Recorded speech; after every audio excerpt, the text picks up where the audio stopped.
Y vamos a ver la opinión en este caso de nuestro siguiente invitado, que es un lujo volver a tenerlo. El doctor Jorge Querey está con nosotros, ex senador de la República. Un fuerte aplauso para Jorge Osvaldo Querey Rojas del Frente Guazú. ¿Cómo te va, doctor en medicina Jorge Querey? ¿Cómo estás? No te deja la gente en paz ahí a través del celular, ¿no? Es que, bueno, en primer lugar, buen día. O sea, estoy contento de estar contigo una vez más, Bruno, y aquí con todo el equipo, ¿verdad? Muchas gracias por la invitación. Por favor, ¿verdad? Sí, igualmente, contentos nosotros. Estamos a full con lo que pasa en cuidados intensivos. El tema es continuo. O sea, cuando nosotros no estamos a la cabecera del paciente, igual los colegas de guardia están constantemente enviándonos información. Chequeando, sí. Exactamente. Entonces uno queda pegado todo el tiempo en realidad a eso, en esas situaciones, ¿no? Es lo que ocurre normalmente en la vida del médico. ¿Pudiste escuchar lo que dijeron estas señoras, en parte por lo menos? Sí. Que hay un artículo, porque ellas quieren la jubilación, estas psicólogas, y al parecer hay un artículo que impide esto, no sé si también adrede o de repente se deslizó, hay una falencia momentánea y que se puede corregir, eso no sé. Pero tienen que ser beneficiadas todas esas personas que trabajan denodadamente y legalmente, aportan de sus salarios durante muchos años para que llegado el momento puedan jubilarse sin ningún tipo de problema. Esa me parece que es la postura que se debe dar, ¿verdad?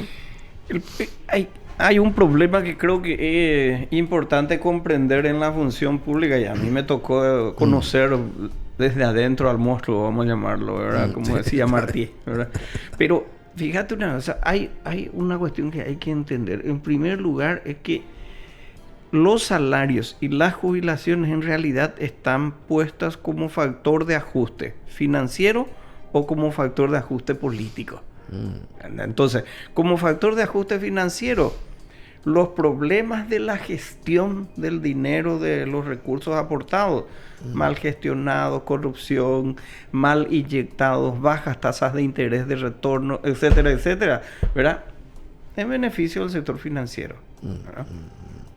Se saca la ley de superintendencia, que una vez ya tuvimos un programa en relación a eso contigo, que yo dije siempre, hace falta, el Estado debe controlar los sistemas previsionales, no hay dudas, ¿verdad? Pero ese era un caballo de Troya, había dicho. Hoy la superintendencia no funciona, pero sin embargo sí ya sacó la resolución de que sí, vamos a decir, los accesos financieros a determinados grupos bancarios, ¿verdad? Entonces, es decir, esa era la finalidad de esa reforma. Por el otro lado, el tema de los salarios. De los salarios están ajustados a la variable política. Es decir, gran parte de la política tradicional se mueve en función a vincular y, vamos a decir, atar a personas a ese salario, y dependientes del político de turno, del parlamentario, del ministro, etcétera, etcétera. Entonces, alguna vez tendrá que terminar eso, ¿verdad? Un gobierno que viene, que es de recambio, debe ser un gobierno que en todo caso, sí, los cargos de confianza, eso por constitución y por ley corresponde, ¿verdad? Porque finalmente es una política. Pero después es la carrera. Y la carrera hoy en día tiene demasiadas dificultades. Muchas dificultades. Sí, yo te cuento una anécdota que habíamos tenido cuando estuvimos con Lugo en la presidencia, y yo estuve en el gabinete, ¿verdad? Y recuerdo que teníamos 70 personas que ganaban menos del sueldo mínimo, y a mi cargo estaban unas 200 personas, números más, números menos, ¿verdad? Menos del sueldo mínimo. Menos del sueldo mínimo en Palacio de Gobierno. Qué bárbaro. ¿Y cómo se entendía eso? No sé, no hay explicación. Pero ustedes pusieron entonces, los puntos sobre las IES. ¿Qué me dice, recuerdo bien, qué me dice Dionisio Borda? En aquel entonces ministro de... Sí, en aquel entonces. El problema es que si yo le subo a esta fracción, suben los que están aquí arriba con salarios altísimos.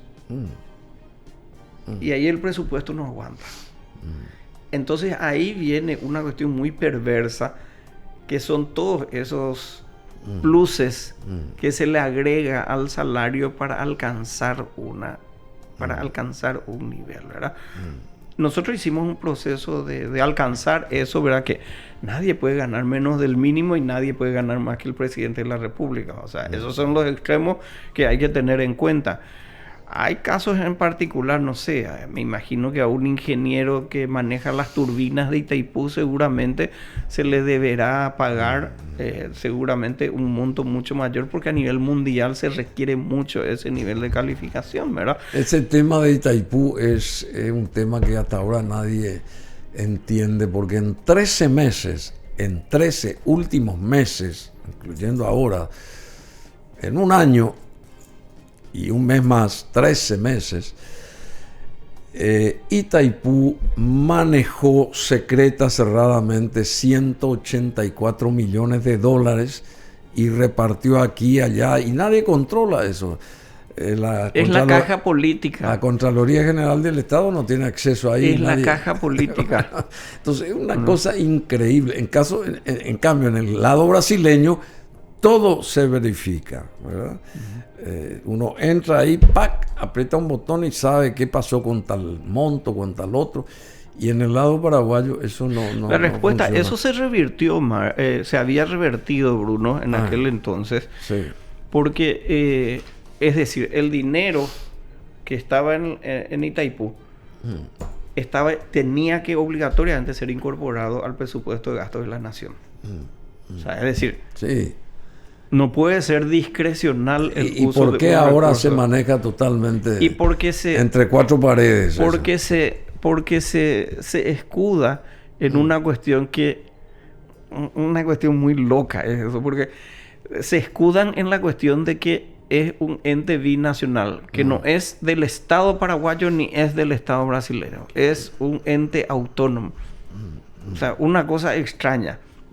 Al final del día, yo te digo una cosa, si yo tengo el poder, si yo tengo la lapicera, le digo, no sé, yo designé al presidente al titular de Itaipú, y bueno, yo le digo, mira, hermano querido, uno puede ganar 10 veces más que el presidente de la República.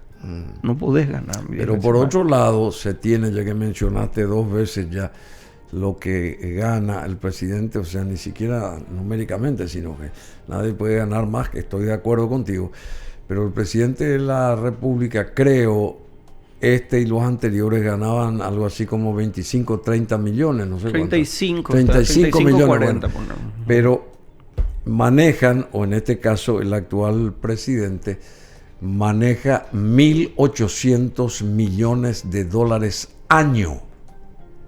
Él, como ejecutivo, maneja esa cantidad de dinero y gana 35 millones de guaraníes. ¿Cómo se entiende ganar 35 millones de guaraníes y tener acceso, meter las pezuñas o digitar 1.800 millones de dólares, que es lo que cuesta mover este país, al parecer, ¿verdad? Pero ¿cómo se entiende eso? Porque tendría que ganar mucho más el presidente si maneja teniendo esa potestad económica, ¿verdad? No sé si me estoy explicando. Sí. Tendría que ganar 100 millones, como mínimo. 100 millones, si maneja 1.800 millones de dólares, ganar 100 millones de guaraníes el presidente de la República. La lógica te dice eso, pero creo que tiene una entrada también para actos, no sé cómo se dice. Claro, eso se llama gastos reservados. Gastos reservados. Gastos reservados. Los gastos reservados siempre fueron diseñados aquí, en cualquier lugar del mundo, para cuestiones sensibles, para cuestiones de seguridad, por ejemplo, ¿verdad? Hay cuestiones de seguridad de repente Y para eso se tiene los recursos. Pero no es que no se rinde cuenta, tiene que rendirse cuentas. Pero, acá ahora, no se rinde cuenta. Claro, es que en Estados Unidos, por ejemplo, vamos a poner por ejemplo, si la Comisión de Relaciones Exteriores no está al tanto de una guerra que quiere declarar el presidente de la República, no puede hacerlo. O sea, sí, qué sé yo, si se filtra de eso, ese parlamentario deberá irse 50 años a la cárcel, no hay problema, ¿verdad? Pero no puede ser una decisión de una persona. Imagínense, por ejemplo, tirar una bomba nuclear en Irán, o sea, ¿verdad? O sea, entonces, yo creo que está muy pervertido todo, Bruno. Está muy pervertido y el tema es que hay una cuestión que la gente olvida y es la acción política. La acción política es toda aquella acción en beneficio de la ciudadanía. Y la acción política puede ser llegando a gobernar o al poder, como se le quiera llamar, o haciendo un trabajo con la ciudadanía. Es decir, esto que hoy tenías previamente en tu programa, debiera ser ocupación de los partidos políticos. Debieran estar acompañando este debate. Debieran estar acompañando. Acción política, dijiste. Y no solamente prepararnos para ganar una elección. Claro. Bueno, muy importante. Ya que mencionaste lo de los primeros mandatarios, este caso de Fernando Collor de Mello, ¿vos sabés más de esto? ¿De por qué lo metieron preso de vuelta? Porque ya estuvo preso y ahora fue arrestado por corrupción nuevamente. No sé si es una nueva corrupción. Desconozco el caso ahora específico, pero sí sé que él estuvo muy vinculado a muchos negocios muy grandes. Por eso se lo sacó también en su momento, porque no terminó su presidencia. Por eso se lo sacó en su momento. Bueno, y ¿cómo está Fernando Lugo ahora médicamente? Creo que estuvo hace poco, inclusive invitado en una ponencia política ahí en el norte del país. Y evidentemente está de vuelta conectándose. Desde el plano médico, ¿cómo lo ves a él? ¿Cómo él está? Y está mucho mejor. ¿Vos seguís siendo su médico de cabecera? Sigo siendo su médico de cabecera. ¿Y cómo está él? Y está mucho mejor. De hecho, el video de ese evento lo muestra. Sí, él siempre sorprende un poco, ¿verdad? En el sentido de que estos países pues son personajes. ¿Entendés? Porque, como dice Kencho Rodríguez, ¿verdad?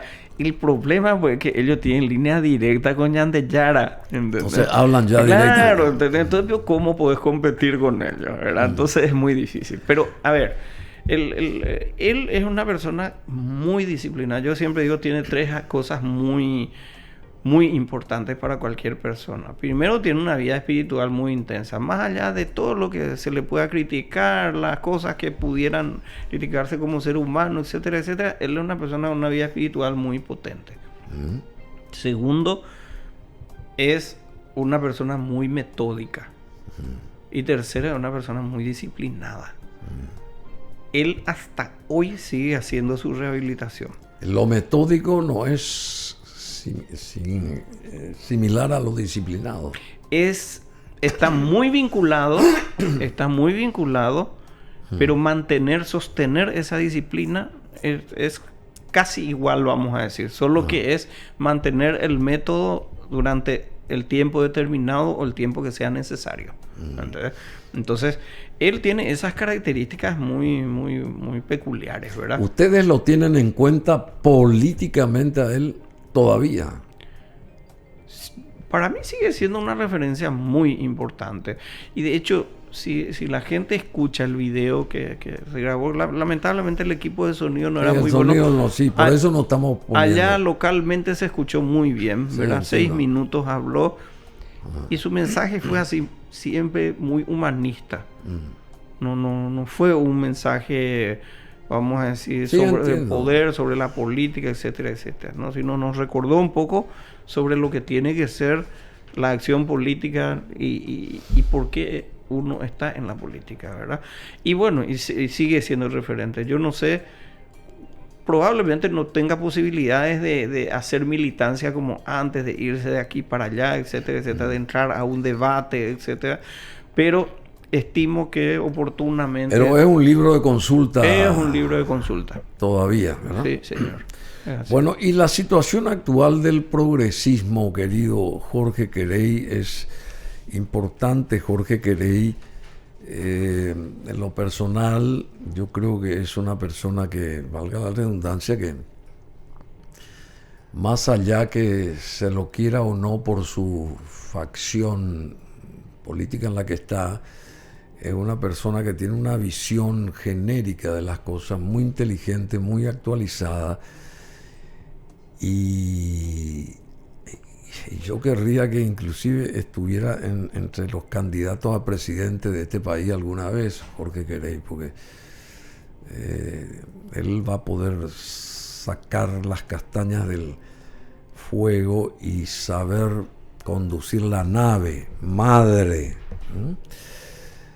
Jorge Querey, más allá de lo que ustedes consideren, porque hay algunos sectores que consideran que él forma parte de la izquierda, entonces eso es un pecado mortal, y no es nada que ver pecado mortal, sino depende de la persona.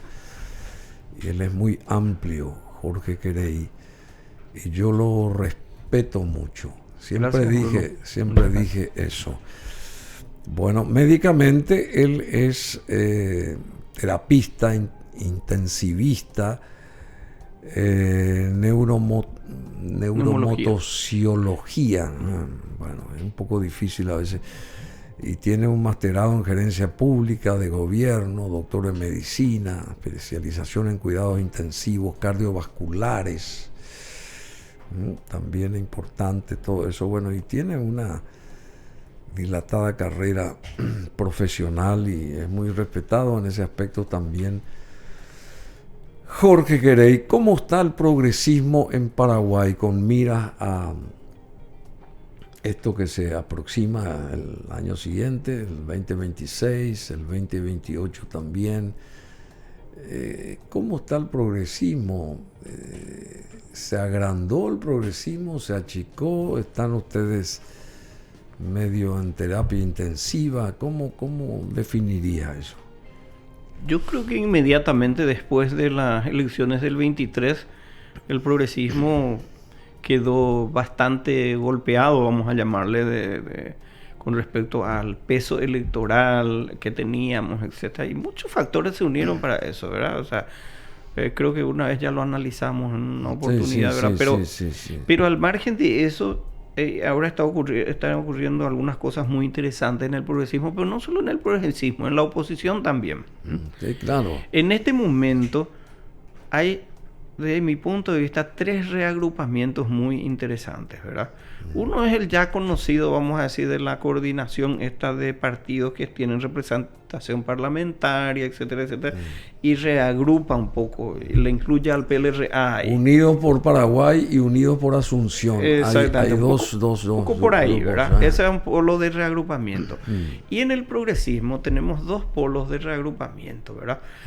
Un polo que es el Frente Guazú, con algunos de los partidos que habían conformado con anterioridad, que están reagrupándose en este momento para reactivar y relanzar el Frente Guazú, ¿verdad? Que fue el evento de liberación que se hizo y donde Fernando Lugo asistió, ¿verdad? Sí.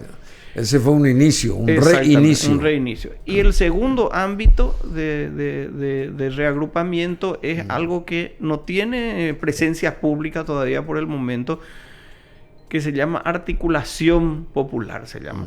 Y, o sea que eso es muy interesante. Yo estoy colaborando también, y forman muchísimos movimientos sociales, algunos movimientos políticos más pequeños, etcétera,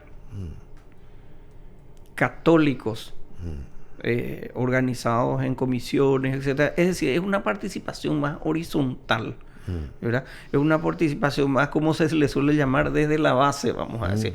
Pero tienen una presencia de nivel nacional, lo cual lo vuelve muy interesante. Yo creo que va a ser un gran protagonista, primero, del reagrupamiento del progresismo y después va a ser también parte del reagrupamiento de la oposición. De la dispersión que teníamos hace 1 año y medio, vamos a decir, tanto en la oposición y en el sector progresismo, hoy tenemos 3 reagrupamientos. Se coincidió con el tema de a fines de marzo, ¿verdad? La famosa cuestión del marzo, los 3 días. Bueno, sí. Se coincidió primero. Las 3 marchas exactamente. Se coincidió en una agenda política que era importante hacerlo. Ya llegarán las experiencias de acción en común y después espero que eso sea suficiente para construir un poco un vínculo más potente. Y termino con otro espacio que creo que va a tener relevancia dentro de poco tiempo. Una serie de personas vinculadas al ámbito académico, intelectual y algunos que tuvieron pasantía política, vamos a decir, en cargos de relevancia, que están discutiendo cómo poner a disposición de la oposición para una alternancia con una alternativa de gobierno real. ¿Y cómo eso? ¿Qué significa eso? Te doy un ejemplo. Le pregunto a la gente, si a usted, a los amigos liberales, le pregunto, ¿cómo cuál es la propuesta económica del PLRA? Y todavía no se sabe porque se sabe que debe mucha plata, pero nadie... ¿Cuál es la propuesta económica del progresismo, el sector donde yo estoy? No se sabe tampoco se sabe. De la economía. Entonces, ¿qué quiere decir eso? ¿Cómo nosotros vamos a conseguir seducirle a la gente, ponerle, como dicen los americanos en las elecciones, la punta refulgente de la montaña? ¿Cómo le vamos a mostrar a la gente la punta refulgente de la montaña? La base no se conoce. Sí, exactamente. No tenemos la oferta, no tenemos, ¿verdad?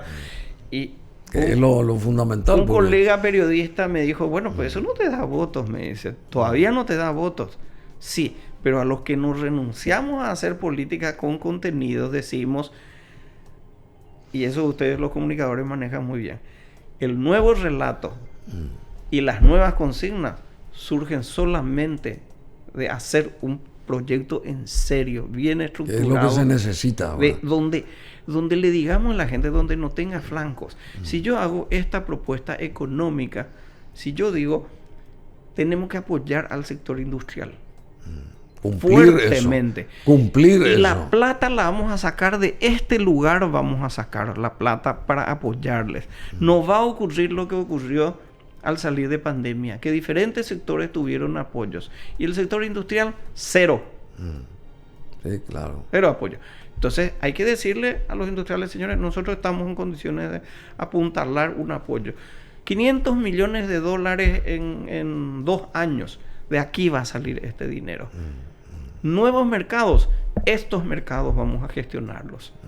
¿Verdad? O sea, si vos sabés, vos estarás al tanto de que el sector de la carne está, sí, en búsqueda de nuevos mercados, pero los acuerdos políticos del gobierno no le permiten abrir esos nuevos mercados.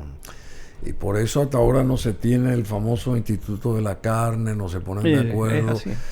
Para unos está bien, para otros no, pero en fin, hay que definir eso. Y después está esa puja de los famosos frigoríficos, ¿verdad? Que también impiden que crezca, a mi criterio, el sector nacional, porque los 2 grandes frigoríficos que manejan la oferta y la demanda tienen capital extranjero, están acá, pero opacan por esa fuerza enorme que tienen a las organizaciones paraguayas, y eso es lo que tampoco a mí me cierra. Tenemos que nosotros tener la sartén por el mango. Si estamos en Paraguay, los paraguayos somos los que tenemos que manejar eso. En términos capitalistas, incluso, te voy a hablar en términos capitalistas, un socialista hablándote en términos capitalistas, ¿verdad? Eso se llama abuso de posición dominante. Sí, claro. Vos tenés 4 grupos que manejan los frigoríficos y ellos le fijan los precios que quieren. Y claro, sube el precio internacional de la carne, pero el precio que se le paga es lo que ellos deciden que quieren pagar. Eso no puede ocurrir. Eso no puede ocurrir. O las rutas. Los vialeros, Las rutas. las vialeras, sí. En cualquier lugar del mundo, el kilómetro de ruta asfaltada oscila entre 450.000 y $700.000 el kilómetro. ¿Y acá? Y aquí oscila entre 1.500.000 y 2 millones de dólares. Qué bárbaro. De dólares el kilómetro de ruta. Impresionante. Entonces, eso no puede ocurrir. ¿Por qué ocurre? Porque hay un abuso de posición dominante de unas pocas empresas, ¿verdad? Que incluso eso se llama cartelización, se llama. Es decir, cuando... Cárteles. Cárteles, ¿verdad? Están avanzando. Cartelizar significa eso, ponerte de acuerdo los únicos que tienen la posibilidad de ofertar eso. Y estos cárteles o cárteles impiden también que avancen otros sectores como el ¿cómo se llama? Este sector ferrocarrilero, por ejemplo. Por ejemplo. Que no se quiere alentar eso porque eso va en contra supuestamente de aquellos que manejan la cuestión vial, ¿verdad? Y son los que se encargan de neutralizar esa posibilidad, y Paraguay es el único país que no tiene ferrocarril. Fue uno de los primeros en tener hace muchos siglos, y ahora acá estamos entre San Juan y Mendoza, no tenemos tren, ni siquiera un metro de vía. Bueno, vamos a, querido doctor Jorge Guerey, chapa presidencial progresista, ¿se baraja eso para el 2028 o todavía no? Ustedes no están en eso. No. Una chapa presidencial. Nosotros vamos a gestionar, nosotros vamos a presentar opciones para la cuestión presidencial en el 2028. Eso no quita de que estamos abiertos a conversar con cualquier otro sector del progresismo y de la oposición. Vamos a presentar. Ahora, ¿cuáles son los aspectos convenientes de eso? Y hay dos cositas nomás. Primera cuestión, tiene que haber un compromiso político. Es decir, uno no puede... Hay un término muy paraguayo, así muy en guaraní, ¿entendés? Ponano ope coanga daiporibeimán. ¿Eso qué quiere decir? Y quiere decir que porque sos lindo nomás, ya no corre eso. No corre. Claro. ¿Entendés? Ejemplo tenemos. ¿Entendés? Así nomás, ¿entendés? Ya no corre, ¿verdad? Sino que básicamente tiene que haber compromisos. Es decir, si vos el día de mañana sos presidente de la República, yo tengo que saber las 5 cosas o los 10 mandamientos, como yo le llamo. A Dionisio Borda no le gusta que yo diga de los 10 mandamientos. Me dice, decina los 10 puntos, ¿no? Vos que sos ateo, le digo, y se ríe, se mata de risa. Pero, ¿cuáles son esos 10 mandamientos? No, yo creo que hay que ponerse algunos acuerdos. Te voy a citar así algunas así que me vienen a la cabeza ahora en este momento. Primero, si en el país hay hambre, no hay posibilidad de discutir. Es decir, haya hambre, claro. O sea, es de humanos, es de cristianos, es de musulmán, es de... etcétera. Del que sea. Si hay hambre, hermano querido, una sociedad humana tiene que... Cero hambre tiene que ser. Cero hambre. No hambre cero, sino cero hambre. Y no convertir en un negocio, sino en una política pública de nivel social. Claro. Y eso con la salud también. Con la salud y con la educación. Claro, también. Pero tercero, también hay que pensar cómo se crean las fuentes de trabajo. Hay que trabajar, hay que apostar a la industria nacional. Hay que apostar, pero en serio. En serio hay que apostar. A la industria nacional. Y la pregunta es, hay un documento fantástico, 2 documentos fantásticos. Recuerdo, uno hicieron los japoneses de la Universidad de Kioto, creo que fue hace ya una 20 de años. Hizo sobre los clústeres. ¿Y cuáles eran? Famoso, sí, clúster. Las líneas. La JICA también enfatizó mucho cuando presentó y la JICA. Este es el documento de la JICA. Sí, la JICA. Y después, lo otro, un documento que hicieron los coreanos, que a mí esos 2 documentos me encantan, ¿verdad? Porque toman cómo hacerlo. Y los coreanos hicieron un documento para el gobierno paraguayo de aquel entonces que dice los motores del desarrollo. Qué lindo. Cómo subir de este ingreso que per cápita a tanto ingreso per cápita. Y entonces ahí los tipos analizan cuál es el lugar de la producción paraguaya en el mundo. Y en base a eso en qué sos competitivo, ¿verdad? Y por último, un último elemento. Yo creo que nosotros... Hay una gran desventaja en ser un país subdesarrollado, pero tiene una pequeña ventaja, que muchas veces los adelantos nos llegan aunque nosotros no hayamos hecho el proceso. Entonces yo creo que hay un proyecto que debemos hablar en algún momento. Yo le llamo Paraguay 5.0. ¿Ah, sí? Claro, porque ¿de qué se trata? Cuando la tecnología la adoptas como para que beneficie a todas las personas. Te doy un ejemplo. Hoy se discute mucho corrupción. Existen los técnicos en esto. Hay una herramienta antigua ahí, Balance Scorecard. ¿Verdad? ¿Qué es eso? Es un tablero de mando integral. Vos pones ahí todo el cronograma, la licitación, querés una ruta sobre tal ruta, tratamiento, Parlamento, diputado, Senado, Presidente de la República, aprobación, presupuesto, etcétera, etcétera, y le pones en un cronograma de tiempo y pones en internet que la gente pueda tener acceso.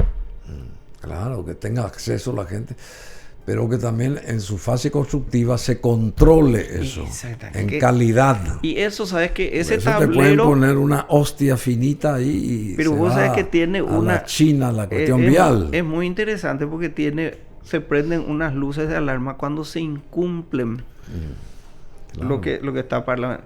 Entonces, termino en eso y te digo otra cosa. A fuerza de ser sinceros, nosotros somos un país mediterráneo. Ciudad del Este probablemente sea uno de los pocos lugares en el mundo donde vos tenés acceso a cualquier hardware o sistema electrónico o digital que sea necesario. La pregunta es la siguiente: ¿por qué no convertimos Ciudad del Este en el Silicon Valley paraguayo? Pero siempre yo dije eso.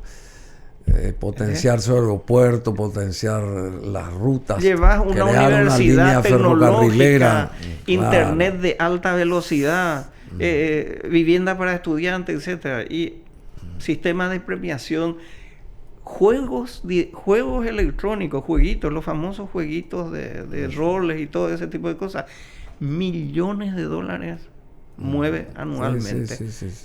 ¿Por qué no lo podríamos hacer? Claro que podemos hacer. Bueno, el progresismo, ¿qué es también? Es una doctrina política y social orientada generalmente hacia el desarrollo de un estado del bienestar, la defensa de derechos civiles, la participación ciudadana y cierta redistribución de la riqueza. En este sentido, el progresismo defiende en líneas generales más equidad económica e igualdad social, así como también lo que se consideran mayores avances o progresos en material sociocultural. En el progresismo, como subespectro político, tienden a confluir diversas doctrinas filosóficas, éticas, económicas de la socialdemocracia y del socioliberalismo. Como contraste, comúnmente se considera que estas corrientes aglutinan fuerzas opuestas al conservadurismo en lo cultural y al neoliberalismo en lo económico. Con Esperanza Martínez, alguna vez yo te hice esta consulta. ¿Vos te llevas bien con Esperanza Martínez? Sí, yo me llevo muy bien. Yo la respeto muchísimo. Decime, y en eso que propagaba Alegre, que bueno, ya pasó eso, pero si hubiera estado en esa chapa, ya que estamos hablando de la posible chapa del progresismo del 2028, si estaba Esperanza Martínez como vice de Alegre, ¿la cosa no iba a salir mejor? Categóricamente sí. Y categóricamente nosotros íbamos a mantenernos en ese reagrupamiento opositor que se llamó la concertación. El incumplimiento de eso y el incumplimiento de comprometerse a esos 10 mandamientos, que había sido una conversación que Fernando Lugo instaló con Efraín Alegre, la historia hubiera sido distinta. ¿Y cómo hoy se plantea esa reagrupación de la oposición, porque al parecer lo que yo escucho,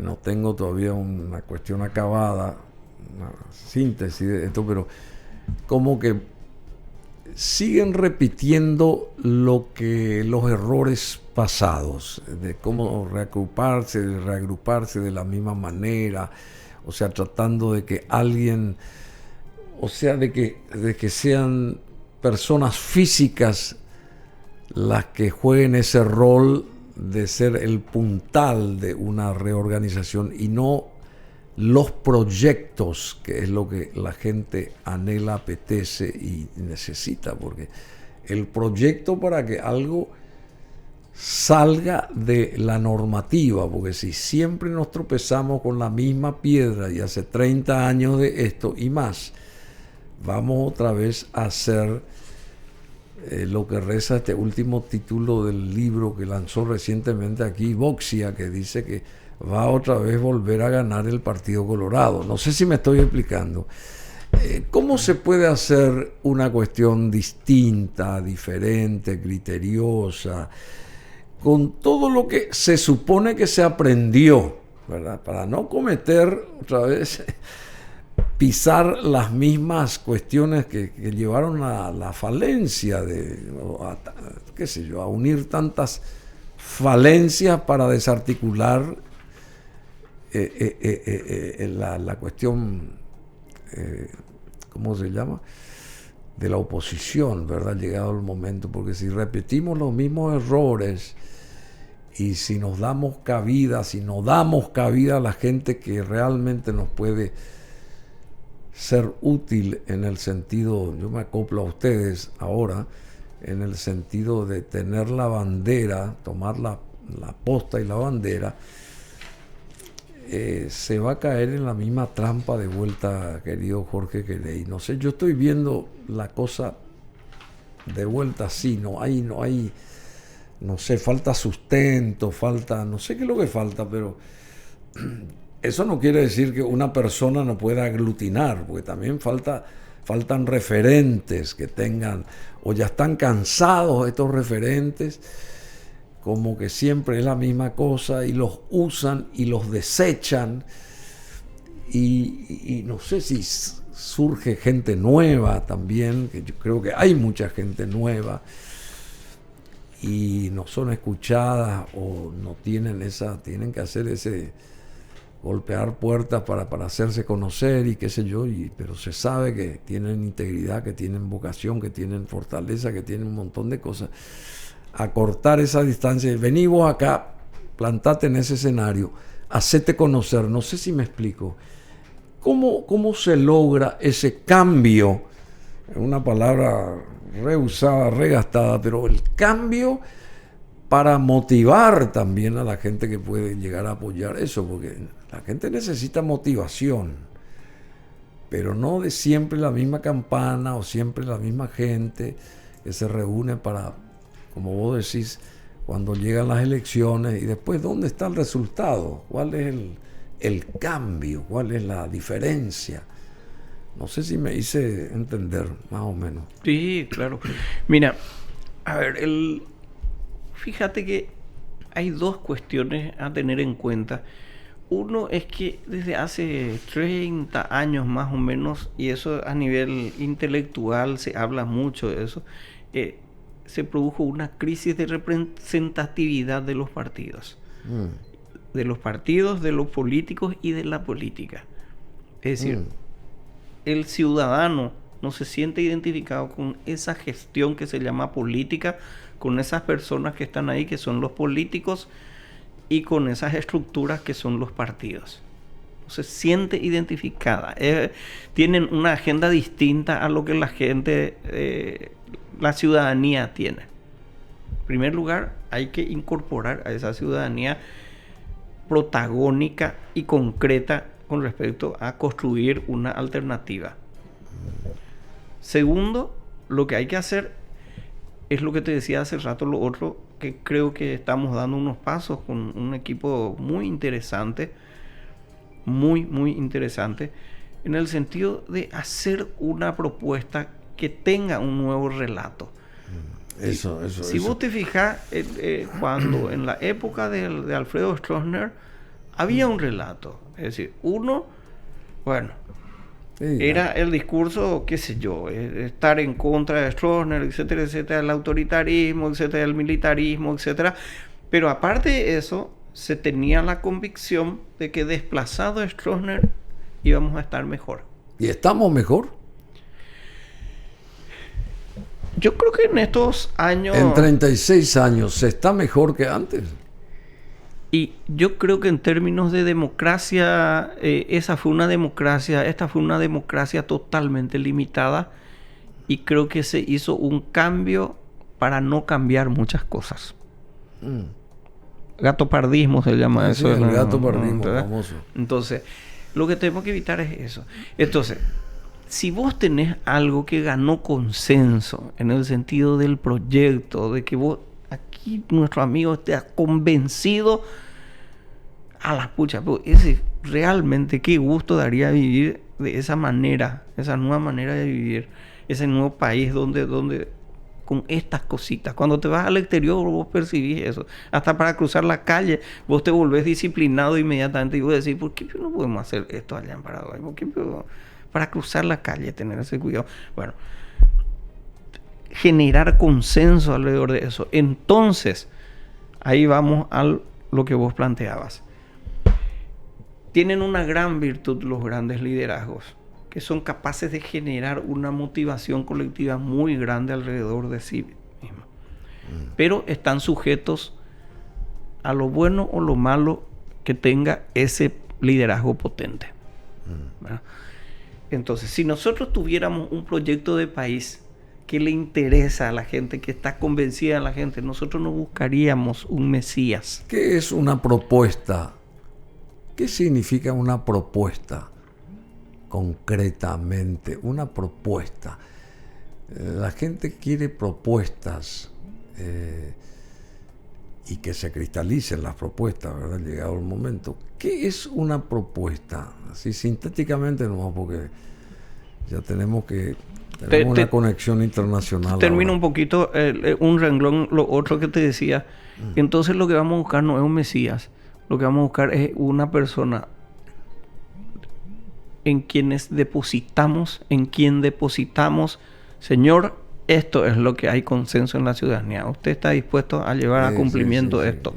Entonces, lo que vamos a necesitar es respeto, una persona que sea respetable y una persona que sea capaz de decirle, estos 5 puntos son los que yo voy a cumplir con el país, ¿verdad? ¿Qué es una propuesta? Que serían parte de una propuesta. Exactamente. Que serían parte de una propuesta. Y esas propuestas deben transformar el país. Y aquí, aunque los 3 ejes son el tema pobreza o problemas sociales, vamos a llamarle. Pobreza, tierra, techo, salud, educación, etcétera, etcétera. Segundo, una propuesta económica transformadora que desde mi punto de vista es la industrialización. Y ahí entra el transporte también. Técnicamente bien establecido. Y tercero, yo creo que hay que hacer una revolución tecnológica en el país. Incorporar esos recursos que hoy el mundo nos pone a disposición. Y nuestro sistema de transporte que está totalmente caduco, que no puede ser que se tenga eso. Es que sin sistema logístico, entre ellos el tema de transporte, ¿verdad? Es absolutamente necesario, si no es impensable. ¿Cómo vos ves un Paraguay para el 2030, que se hable de 2030, que es a la vuelta de la esquina nomás? ¿Que vamos a avanzar en algo nosotros de aquí al 2030? Porque 2025 son 5 años, no vaya a 2030, ¿verdad? 2030 parece que es tan lejano y son 5 años. Le guste o no le guste a la gente que está en los ámbitos políticos actualmente, 2050 ya. Hay pasos que se están dando y van a ocurrir, les guste o no les guste. O sea, yo te digo una cosa, la vía oceánica, eso está a 25% de su terminación. Y eso viene desde el 2004, el proyecto IRSA se llamó. Y el objetivo de eso era tener una vía oceánica para llevar cosas a China continental. La pregunta es la siguiente. Cuando la ruta esté totalmente terminada, está bien, va a servir para un movimiento interno del continente, no hay problema. Pero los mercados asiáticos se ponen ahí en la punta. Segundo, el desarrollo nuestro del Chaco paraguayo. El Chaco paraguayo yo creo que es un elemento que está comenzando a dispararse en términos de su capacidad económica y de las posibilidades de crecimiento económico para el país. Yo creo que eso es importante. Y finalmente creo que lo más descuidado es el problema social, ¿verdad? Sigue siendo el problema social, sigue siendo una agenda tremenda. Salud y educación, que cada uno, y eso a nivel técnico todo el mundo dice, tiene que tener 6% cada uno por lo menos del presupuesto. Entre los dos aquí en Paraguay no tiene 6%. Y bueno, está muy bien lo que decís, la vía oceánica, potenciar el Chaco, y por otro lado se dejaron estar todos esos puertos francos que habíamos conseguido nosotros y que están totalmente se vendió uno de ellos, se vendió, olvidados todos esos barcos que nuestra flota mercante llegó a tener, unos barcos fabulosos. He visto que uno está ya apenas, se hundió completamente ahora. ¿Y quién se ocupa de estas cosas, de esas cosas? ¿Dónde está el Estado que tiene que rescatar lo que ya se hizo? Porque no es solamente hacer algo, sino es mantener los logros que se consiguen, ¿verdad?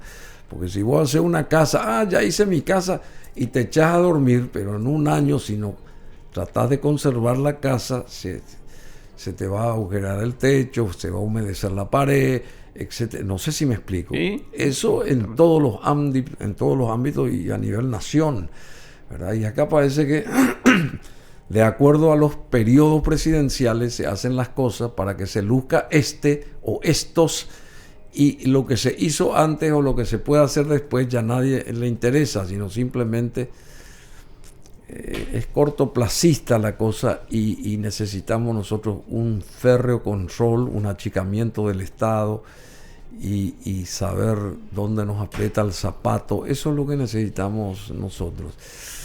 Y hablando de los zapatos, lo que más admiró cierta gente es verlo al Papa Francisco acostado ahí en el catafalco con sus mismos zapatos de siempre. Ahí están los zapatos que él los hacía arreglar. Personalmente él no quería cambiar de zapatos, siempre fueron los mismos que los hacía arreglar. Bueno, en fin, eso nomás para ponernos a tono con lo que recién pasó, pero ser un poco más también adorador de la Virgen del Codo, ¿verdad? Ser un poco más pensando en que tenemos que ahorrar, no en que tenemos que dilapidar y menos robar, sino eso es lo que hay que desechar. Y entonces yo creo que, querido Jorge Grey, ahí podríamos avanzar muchísimo y no nos damos cuenta. Es que hay cuestiones relativamente sencillas de hacerlo. Te doy un ejemplo. Los depósitos, y ahí si bien no quiero hacer referencia en particular a nadie, pero los depósitos, por ejemplo, en la Municipalidad de Ciudad del Este, los depósitos de los recursos municipales se hacían en los bancos privados y no se pagaban intereses. Así no se va. O sea, pues sí, pero espera un poquito, yo te pongo aquí millones y millones y bueno, se fueron. Dani Mujica, que yo lo conozco a Dani, lo quiero mucho, creo que es una gran persona. Dani Mujica se fue y le dijo, tienes que pagarnos algún interés porque... Claro. O sea, si vos tenés una caja de ahorro, te paga interés. Entonces, no, bueno, vamos, nosotros nos vamos a otro banco. Entonces, inmediatamente se puso eso. Y ahí se generaron buena cantidad de recursos para hacer muchas cosas. Lo otro, te digo una cosa, IPS deposita su dinero y se le paga, no sé, voy a inventar los números porque ahora no tengo los números exactos para decirte, pero se le paga por su depósito en los bancos, se lo paga a un 7-8%. IPS prestó dinero en diferentes circunstancias, ¿verdad?, de los bancos, y se le presta al 10, 11 o 12%. Es decir, su dinero... Eso se multiplica. Entonces algo está muy mal, vamos a decir, en esa... Bueno. Entonces yo creo que ahí esos puntos a generar, si sigue justamente un tema impositivo que siempre es tan quisquilloso el tema, etcétera. Si sigue ese 48% que Sebastián Hacha en su estudio dijo que era en la economía en negro paraguaya, si nosotros pudiéramos reducir en un 25%, ¿verdad? Quizás tendríamos que sentarnos a discutir entonces con los sectores productivos a ver cómo podemos hacer unos impuestos más justos, ¿verdad? Pero me parece que aquí, y termino con esto. Ayer estuve con un empresario que lo conozco de años, ¿verdad? Y me decía, tenemos que trabajar juntos. Yo me reí porque le dije, él es un gran empresario, ¿verdad? Entonces él me dice, ¿sabes lo que pasa? Me dijo, entonces, si bien se nos vería como que yo estoy en este extremo y vos estás en este extremo, la posibilidad de dialogar y hacer acuerdos contigo sí es posible. Contigo sí puedo sentarme a hacer acuerdos, a llegar a unos acuerdos de 5 puntos y ponernos de acuerdo de qué manera yo puedo seguir ganando como empresario, pero a su vez vos puedas llevar adelante las políticas públicas que propones. Y eso es lo que yo dije hoy en palabras más y menos. Eso yo creo y confío en ese aspecto en el doctor Jorge Querey, que él puede llevar adelante esas políticas públicas siendo de un sector que para muchos o para algunos no es que les satisfaga, pero no pasa por eso, sino pasa por la inteligencia y por el don de gente, las ganas de trabajar, las ganas de revolucionar, las ganas de ir para adelante. Y Jorge Querey puede ser un candidato a presidente alguna vez también. Tenés que meterle pata. Bueno, muchas gracias, querido Jorge Querey.